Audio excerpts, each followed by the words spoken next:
Hey guys, welcome to the Simplify Your Life podcast. It's Coach Simona and I'm glad you decided to tune in.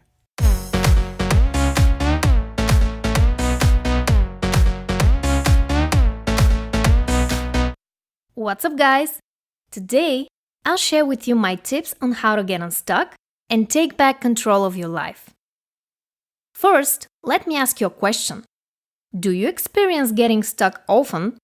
Or is it something that doesn't happen that frequently? If you get in a rut every week or even more, maybe you should seek the professional help of a therapist or a coach. I'll leave a link below if you need further help, so I don't bore you with the details now.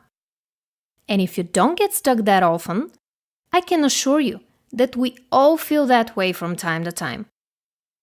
Getting stuck is something we, humans, experience in our lives at some point or another. It doesn't mean there's something wrong with you. It's just a sign that whatever you're doing right now isn't working for you, and we're going to fix it. Here's how. Let's take a closer look at the situation that you're in. Do you have repetitive thoughts like, I can't do this, or I don't want to do this, or maybe, I'm not going to make it?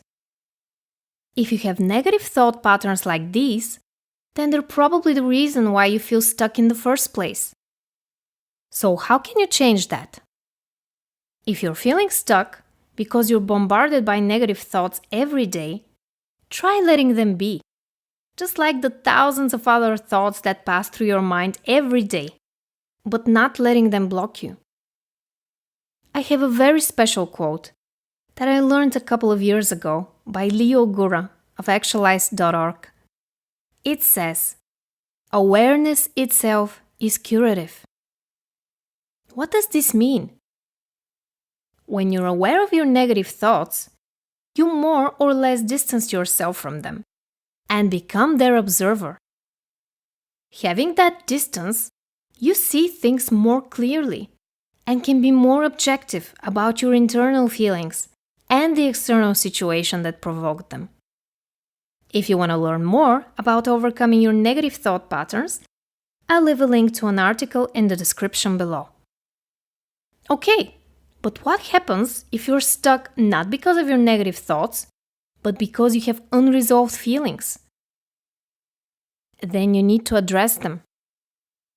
Let me share a little story to see exactly what I'm talking about. I used to hate having negative feelings.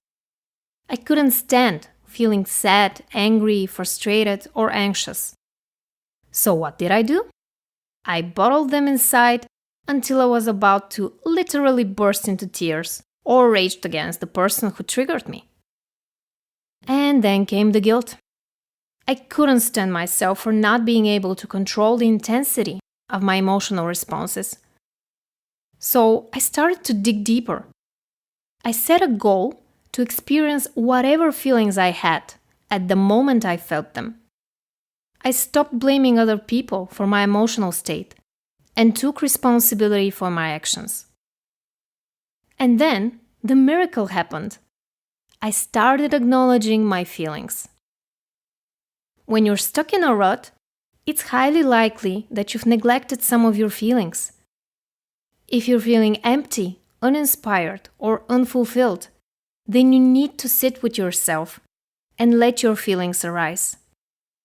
If you haven't done it before, I'll leave a link in the cards to a guided meditation that will help you get in touch with your feelings. Now that you have figured out the reasons for feeling stuck, it's time to get you unstuck. Here's how. By taking action. Immediately. I know it sounds pretty generic, so let's break it down a bit. What does taking action mean? For example, if you feel stuck at work and you've realized it's because this job doesn't make you happy, you have two options. You can either leave it or change your attitude towards it. If you decide to leave your job, then set some action steps in motion. Update your resume, start sending it to job postings online, and save some money in case your transition takes longer than expected. If you decide to change your attitude, you need to figure out what about this job makes you feel stuck. Is it because you're not learning anything new? If that's the case, talk to your manager or someone from HR and state that you want to be more challenged. If you feel stuck because of a personal issue with your boss or your colleagues, try to be more empathetic. Put yourself in their shoes. Try to understand why they're behaving the way that they do.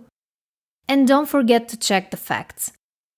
Sometimes we may think that somebody has a grudge against us, when it's our perception that's actually the problem. I want to finish off this episode with a beautiful quote on how to create momentum in your life and get unstuck. It's by Steven Pressfield, and he says, "Start before you're ready." That's exactly what I want you to do today. Make one step, just a little step, and see how that feels. Getting unstuck happens one step at a time. Now it's time to get off your butt and make that step. Alright guys, that's all for today. Thanks so much for listening. Like this episode if it helped you, and don't forget to subscribe so you don't miss out on any new episodes. I'm sending you all my love. Till next Tuesday.